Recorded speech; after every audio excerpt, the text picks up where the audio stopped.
All right, in this video, we're going to talk about security governance. Sometimes you will also hear IT governance, but that's basically the same thing.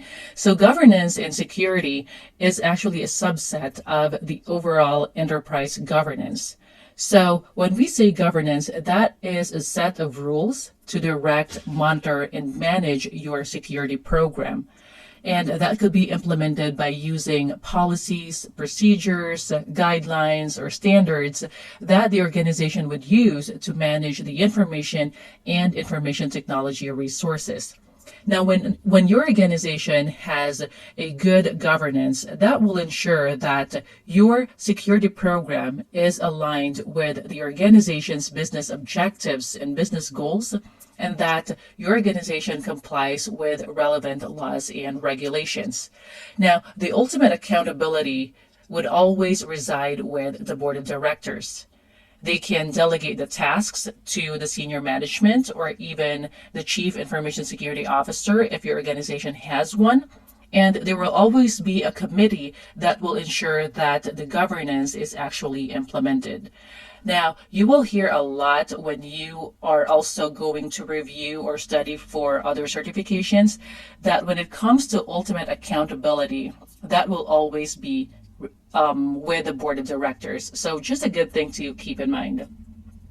Also, the organizations would not start from scratch when they are going to have a good security governance. They would always use some frameworks. So depending on what they use, and a lot of organization would use different frameworks, and the most common ones would be the NIST CSF or NIST Cybersecurity Framework. We talked about NIST in the previous video.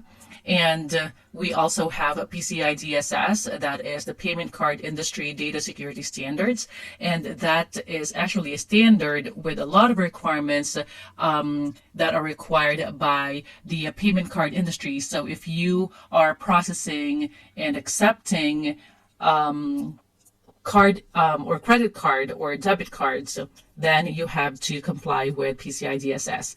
And CIS, that is the Center for Internet Security, that is a free framework. And they also have good security controls there. ISO 27000, you have to pay for that. You have High Trust as well, and some others. So when you actually apply for a job, let's say you are in Google and you're just, Googling like jobs available that you can apply for, you can see some of these frameworks, and that means that if they're looking for someone who is knowledgeable with that framework, then that means that they are using that framework in their organization as part of their governance. All right, so just something to keep in mind there as well. So yeah, when we have a good governance, actually that helps to minimize risks because you identify and you address potential issues before they become bigger problems. So then that promotes accountability and then transparency that are also essential for building trust with your stakeholders, your customers, your partners, even your regulators. So in short, governance is the foundation for a successful cybersecurity program.